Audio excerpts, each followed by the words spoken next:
Sa number 6, sa Sagay City, isa ka babae ang ginhanot sang baseball bat sang 11 partner. Pati iya amay nga nagtambag sa inaway, ginhanot man sang baseball bat sang sospek.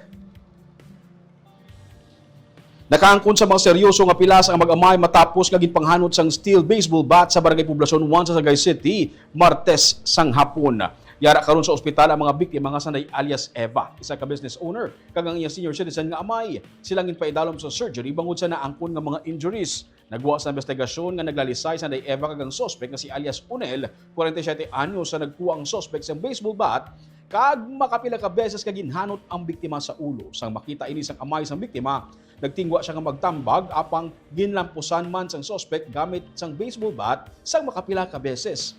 Nagbulig ang miyembro sa duha ka mga pamilya agud ma-restrain ang suspect nga karon detained sa Sagay PNP. Kinsalig ni Police Lieutenant Colonel Alvimar Flores, hepe sa Sagay PNP, hindi pag-insindihanay kag kainit ang ila nakita nga mga motibo sa insidente. Kaso nga violence against women and children kag frustrated homicide ang ginpasaka batok sa suspect.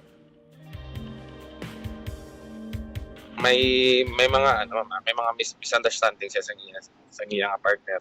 And naistorya ko man personally ang suspect. So nasupport according sa iya. Mga nasupport guro nga mga kaakig.